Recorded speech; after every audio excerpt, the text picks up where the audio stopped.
Hello everyone, কেমন আছো তোমরা সবাই? আশা করি তোমরা সবাই ভীষণ ভীষণ ভালো আছো। আমরাও ভালো আছি। আবার নতুন একটি ব্লগে তোমাদের সকলকে স্বাগত জানাই। ব্লগটা স্কিপ না করে প্রথম থেকে শেষ অবধি দেখতে থাকো, আশা করি তোমাদের খুবই ভালো লাগবে। আজকে আমরা যাব একটি মেলায়, তো তার জন্য আমি ড্রেস, মেকআপ, ইয়াররিংস সব কিছুই রেডি করে নিয়েছি।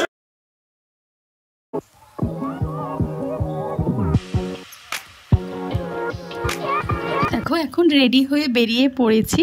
আমার হাজব্যান্ড বাইক বের করছে, তো আমরা আজকের বাইকে করেই যাব। আমি, আমার হাজব্যান্ড আর পাপান তিনজনই যাচ্ছি। মা, আমার বোন সবাই যাচ্ছি। তো ওরা প্রথমে আছে, আমরা এই পেছনে যাচ্ছি সেটাই তো তোমাদেরও এখনও বলা হলো না। বাই দ্য ওয়ে, আমরা যাচ্ছি নামখানার লালপোলে কাঁকড়া মেলা দেখতে, আমাদের বাড়ি থেকে 1 ঘন্টা দূরত্বে। তো দেখো আমরা এই যে নামখানা পৌঁছে গেছি ব্রিজের কাছে। তখন ঘড়িতে 6টা সামথিং হবে, হয়তো অন্ধকার হয়ে এসছে।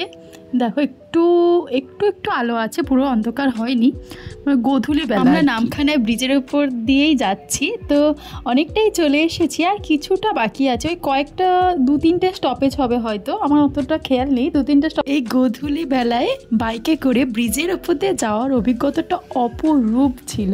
তো কি সুন্দর লাগছিল দৃশ্যটা, দু সাইড দিয়ে গাড়ি যাচ্ছে। এক কথায় বলতে আর কি, দৃশ্যটি খুবই সুন্দর ছিল। সো আজ আমরা যে মেলাতে যাচ্ছি সেই মেলা সম্পর্কে কিছু কথা আজ তোমাদেরকে বলি। এই মেলাটা বেসিক্যালি শীতলা মায়ের পুজো হয়, আবার অনেকে এই পুজোকে কাঁকড়া মায়ের পুজোও বলে। তো এইবার বলে যে পুজোর নাম কাঁকড়া মেলা হলো কেন, বা কাঁকড়া পুজো হলো কেন। তো অনেকের মুখে শুনেছি যখন মায়ের পুজোর ঘট উত্তোলন করা হয় তখন নাকি আকাশ দিয়ে অনেক চিল উড়ে যায়, অনেক না হোক 1-2টো চিল উড়ে যায় এবং কাঁকড়া আসে, মানে আসবেই না। কাঁকড়া আসলে বা চিল না উড়ে গেলে মায়ের পুজো হয় না, ঘট উত্তোলন হয় না। কেমন যেন অলৌকিক ঘটনা। তো আমি কোনোদিনও দেখিনি এই পুজো, এই প্রথম আমরা দেখতে যাচ্ছি। যেহেতু আমার বেবি খুব ছোট, এই পুজোটা সকালেই হয়, কিন্তু আমরা সকালে যেতে পারছি না বেবি ছোট বলে, তাই আমরা সন্ধেবেলা বেরিয়ে পড়েছি। নাকি এই মা খুবই জাগ্রত, যার যা মনস্কামনা আছে মায়ের কাছে চাইলে নাকি পূরণ হয়ে যায়। তো আমরা এত কাছে থেকেও কোনো দিনও সৌভাগ্য হয়নি যাওয়ার। তো আজকে আমরা যাচ্ছি, সকালে তো যেতে পারিনি, তাই সন্ধেবেলায় যাচ্ছি মেলা দেখতে আর মায়ের দর্শন করতে। এই দেখো আমরা পৌঁছে গেছি, প্রায় দূর দিয়ে লাইট দেখা যাচ্ছে, লাইটিং দেখা যাচ্ছে। তো আমি এখানে পাপানকে বলছি, এই দেখো লাইট, আমরা পৌঁছে এসেছি, আর কিছু সময়। মানে এত সময় বসে বসে ওরও বিরক্ত লাগছে, আমাদেরও বিরক্ত লাগছে, আমাদের কোমর পুরো ধরে গেছে। এই লাইটিংগুলো দেখতে পেয়ে মনে কি যে আনন্দ লাগছে। ভাবলাম এই আমাদের যাত্রাটা অবসান হলো এইবার, কারণ এত সময় লেগেছে, পুরো 1 ঘন্টা 10-15 মিনিট লেগেছে। তো এত দূরত্ব অতিক্রম করে আমরা মায়ের কাছে ঠিকই পৌঁছে গেছি। আলটিমেটলি আমাদের ডেস্টিনেশনে আমরা পৌঁছেই গেছি। তো এদিকে দেখো রাস্তায় অনেক লাইটিং। এই দেখো আমরা মন্দির প্রাঙ্গণে চলে এসেছি। তো ওইখানে সাদা যে মন্দিরটা দেখা যাচ্ছে বাঁদিকে, ওই মন্দিরটা আদি মন্দির ছিল, আগে ওইখানেই পুজো হতো। তারপরে পুজোটা বড় করে, খুবই বড় করে করা হয়। এই দেখো এই বড় মন্দিরটা তারপরেই তৈরি করানো হয়েছে। কত মানুষের ভিড়, দিনের বেলায় আসলে আরও ভিড় থাকে। তো এখন সন্ধে হয়ে গেছে, আর মেলাটা অনেক দিন ধরে হয়, প্রায় 10-12 দিন ধরে হয়। তো আমরা একদম শেষের দিকে এসেছি, যখন ওই 4-5 দিন হয়ে গেছে তারপরে আমরা এসেছি। তো এবার পাপানকে মা নিয়ে গেছে প্রণাম করাতে ঠাকুরকে। তো পাপান এই যে ঠাকুর দেখে প্রণাম করে পুরোহিত মশাইয়ের হাত থেকে চন্দন নিয়ে নিয়েছে। তো দেখো কত মানুষজন। এবার ঠাকুরটা দেখো, ঠাকুরটা তো আমাদের ভালোভাবে দেখিয়ে দিলাম। তো মাকে দেখে পুরো প্রাণ জুড়িয়ে গেছে। ক্যামেরায় না যতটা সুন্দর লাগছে, সামনে থেকে আরও বেশি সুন্দর লাগছে। তো এবার আমি পাপানকে সাথে নিয়ে প্রণাম করে নেব। তো এখানে শুনেছি যার যত মনস্কামনা আছে চাইলে সবই মা পূরণ করে দেয়। তো আমরা এটাই বলছিলাম যে ঠাকুর এমন একটা দিন দিও যেন আমরা পরের বছর দিনের বেলা এসে তোমার এই পুজোটা দেখে যেতে পারি। কারণ ওই সময় নাকি ওই চিল উড়ে যাওয়া বা কাঁকড়া আসা এইসব আমার খুবই, মানে শুনে এমনই লেগেছিল যে আমরা তো কোনোদিনও দেখিনি, দেখলে হয়তো আরও ভালো লাগবে। কারণ আমরা দেখিনি বলেই হয়তো বিশ্বাস করতে পারছি না, কিন্তু হয়। তো এই জন্যই ঠাকুরকে বলছিলাম যে ঠাকুর এমন দিন দিও যাতে আমরা আসতে পারি তোমার পুজো দেখতে। দেখো ভালো করে ঠাকুরের মুখগুলো তোমাদেরকে দেখিয়ে দিচ্ছি, কি সুন্দর লাগে। তো কথাই আছে না, মা না চাইলে কখনোই সম্ভব নয়। হয়তো বা মা চেয়েছিল বলেই আজকে আমরা পাপানকে নিয়ে আসতে পেরেছি। এ দেখো ঠাকুর দর্শন করে এবারে চলে এসেছি মেলার ভেতরে। তো মেলায় ঢোকার আগে আমি একটু পোজ দিয়ে নিচ্ছি।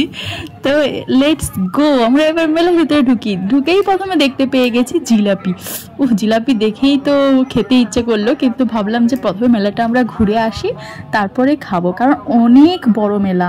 আর যেহেতু মেলাটা অনেক দিন ধরে চলছিল তাই অনেক দোকান উঠেও গেছে। ওইদিকে দেখো দেখা যাচ্ছে অন্ধকার, ওইদিকেও আগে ছিল অনেক নাগরদোলা বসেছিল, ব্রেক ড্যান্স বসেছিল, আরও অনেক কিছু ছিল, রাইডস ছিল, কিন্তু আমরা তখন আসতে পারিনি বলে ওগুলো সব উঠে গেছে। এদিকে দেখো কত সফট টয়েস মেলার ভিতরে, আর সফট টয়েসগুলো দেখলেই খুবই ভালো লাগে। তো এগুলোর জন্য আমি ক্যামেরা বন্দি করে নিলাম। তারপরে এদিকে পাপান ওই যে বাচ্চাদের গাড়ি দেখে ও শুধু হাত দেখাচ্ছে ওইদিকে উঠবে, কিন্তু ও যেহেতু খুব ছোট একা বুঝতে পারবে না, ওই জন্য ওকে আমরা চড়াইনি। এই মেলাতে কি না পাওয়া যায়, একই ছাদের তলায় সব কিছু এ টু জেড জিনিসপত্র পাওয়া যায়। মানে বাচ্চাদের খেলনা থেকে শুরু করে খাবার দাবার, জামা কাপড়, ব্লাউজ, শাড়ি, কার্টেন্স, মশারি, সমস্ত খাট, আলমারি, এই সমস্ত কিছু এই মেলাতে পাওয়া যায়। এদিকে দেখো কত দোকান আমি দেখাচ্ছি। এদিকে ব্লাউজ দোকানগুলো ছিল, পেছনে একটা ছিল, এখানে একটা ব্লাউজ দোকান, সামনে দেখো কত সুন্দর সুন্দর জামা কাপড়ের দোকানও আছে। তারপরে ওইদিকেও অনেক অনেক দোকান আছে, কিন্তু আমরা এত ঘুরতে পারিনি। এই দেখো একটা ছেলেদের জামা প্যান্টের দোকান, এখানে হচ্ছে অনেকে কেনাকাটিও করছে।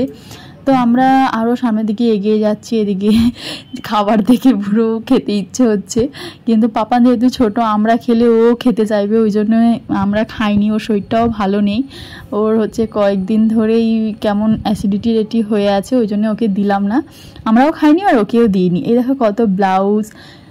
তারপরে পাপান দেখো খিদে পেয়েছে, ও খাবে, আর এদিকে দেখাচ্ছে যে ওই দিকে থাকবে না, ওই দিকে চলো। তো এদিকে যেতে যেতেই দেখো বেলুনগুলো দেখতে পেয়েছি, দেখেই ছোটোবেলার কথা মনে পড়ে গেল, তখন আমরা এই বেলুন ফাটাতাম খুব। এদিকে অনেক কিছু জিনিস ঢেলে বিক্রি হচ্ছে, ইয়াররিংস আছে, জুয়েলারি আছে, ক্লিপ আছে, ব্রেসলেট আছে, অনেক কিছু। তারপরে মেলায় যেটা আমার সব থেকে বেশি ভালো লাগে সে হলো ক্লাচার। ঘরে শতাধিক ক্লাচার থাকলেও মেলাতে এসে দু একটা না কিনতে পারলে আমার পেটের ভাত কখনোই হজম হয় না। তো আমি দুটো ক্লাচার কিনে নিয়েছি, ওই 10 টাকা করে পিস হয়েছিল, তো আমি দুটো কিনেছি।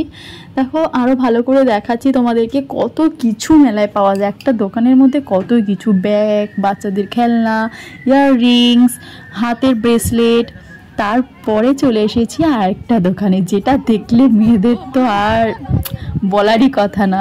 যেমন আমার হয়, কারোর হয় কি না হয় জানি না, কিন্তু আমার খুবই হয় যে মেলাতে এসে ইয়াররিংস যদি দেখতে পাই তাহলে দাঁড়িয়ে দেখবো, কিনি বা নাই বা কিনি। তো এখানে হচ্ছে আমার শাশুড়িমা একটা ইয়াররিংস নিয়েছে। ইয়াররিংসগুলো তোমাদের ভালো করে জুম করে আমি দেখিয়ে দিচ্ছি। দেখো কত সুন্দর সুন্দর কালেকশন। এদিকে হাতের বালাও আছে, নেল পলিশ আছে, মানে বিভিন্ন জিনিস আছে, বিভিন্ন ধরনের জিনিস, গলার। এদিকে আবার একটা জায়গায় দেখছি না ক্লিপ, নেল পলিশ সব ঢেলে বিক্রি হচ্ছে। তারপরে এই দেখো মেলায় কাঁচের জিনিসপত্র, মানে ঘর সাজানোর জিনিসপত্র, মানে খাবার জিনিস সব কিছু, একটা মেলায় সব কিছু পাওয়া যায়। এটা এমন একটা মেলা যে এখানে সমস্ত ধরনের জিনিস পাওয়া যায়। তো এখানে আমরাও একটা কেনাকাটি করব বলে ভেবেছিলাম, কিন্তু পাপান যেহেতু ছোটোকে বাড়ি তাড়াতাড়ি নিয়ে যেতে হবে, এই কারণে আর তেমন কিছু ঘুরিনি। এইখানে একটা জিনিস আমার খুব ভালো লেগেছে, এই যে মশলা রাখার কৌটো, অনেকদিন থেকে নেবো ভাবছিলাম, কিন্তু বড় দেখে দেখতে পাইনি বলে নিইনি। তো ওই দেখো বড় দেখে একটা মশলা রাখার কৌটো আমি নিয়েছি, ওই 60 টাকা মতন দাম ছিল। তো এই মশলা রাখার কৌটোটা নেওয়ার পরে এরপরে আমরা মানে আস্তে আস্তে বেরিয়ে যাব মেলা থেকে।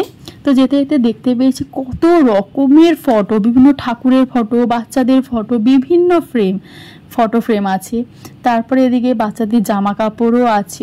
মেলাটা এত বড় যে অনেক সময় লাগবে ঘুরে দেখার জন্য, যেহেতু আমাদের হাতে সময় কম, আমরা তাড়াতাড়ি বাড়ি ফেরার চেষ্টা করবো। এখনও বাইকে যেতে 1 ঘন্টা লাগবে, তাই বেশি দূর আমরা ঘুরে দেখলাম না, ওই আশেপাশে কয়েকটা জিনিস দেখেই চলে এসেছি। আর এখানে আমার হাজব্যান্ডরা হাসাহাসি করছে যে বৌমিতা এবার দাঁড়াবে, কারণ আমার ইয়াররিংস দেখলে কেন জানি না এত লোভ হয়, আমাকে দাঁড়িয়ে দেখতেই হয়। আর সবথেকে বেশি ভালো লাগে যে আমার বড় বড় ঝুমকাগুলো, ওইগুলো দেখো আমি তোমাদেরকে আরও ভালো করে দেখিয়ে দিচ্ছি জুম করে, কত সুন্দর সুন্দর ঝুমকা। আর এখানে রিজনেবল প্রাইসেও পাওয়া যায়। কত ধরনের জিনিস আছে দেখো, ক্লিপ, তারপর মাথায় ওই হেয়ার ব্যান্ড টাইপের, হাতের চুড়ি, এইসব। মেলা ঘুরে চলে এসেছি, এবার আমরা একটু পেট পূজা করব বলে। তো পাপড়ি চাট খাওয়ার খুব ইচ্ছে ছিল, প্রথমেই দেখে গেছি যে পাপড়ি চাটের দোকানটা এইখানে ছিল, তো ভেবেছি যে মেলাটা ঘুরে এলেই তারপরে খাবো। তো কাকুকে বললাম যে আমাদের জন্য 2টো পাপড়ি চাট করতে। তো এবার কাকু আমাদের জন্য পাপড়ি চাট করছে। আর মেলাতে ফুচকা, পাপড়ি চাট, তারপর চাউমিন, এইসব খেতে খুবই ভালো লাগে। কার কার ভালো লাগে এটা জানিও প্লিজ। আর কাকু এই যে আমরা বলছি যে একটু বেশি করে ঝাল দেবে, মিষ্টিটা আমার খুব একটা খেতে ভালো লাগে না, একটু ঝাল ঝাল করতে। তো পাপড়ি চাটটা খুব একটা ভালো ছিল না, দেখতে খুব ভালো ছিল কিন্তু খেতে খুব একটা ভালো ছিল না। তো আমরা 2 প্লেট নিয়েছি, সবাই মিলে ভাগ করে খাবো বলে, যে যদি টেস্টি হয় তাহলে আরও 1 প্লেট নেব। কিন্তু আমাদের খুব একটা ভালো লাগেনি, ওই জন্যে আর নিইনি। তো দেখতে তো খুবই ভালো লাগছিল। তো ঝটপট করে পাপড়ি চাট খেয়ে আমরা বাড়ির উদ্দেশ্যে রওনা দিয়েছি। মেলা ঘোরা শেষ হয়ে গেছে, এরপর আমরা বাড়িতে চলে যাচ্ছি। তো ব্লগটা আমার এখানেই এন্ড করছি। যদি ব্লগটি ভালো লেগে থাকে তাহলে ব্লগটিতে লাইক করো, কমেন্ট করো এবং শেয়ার করো। টাটা বন্ধুরা।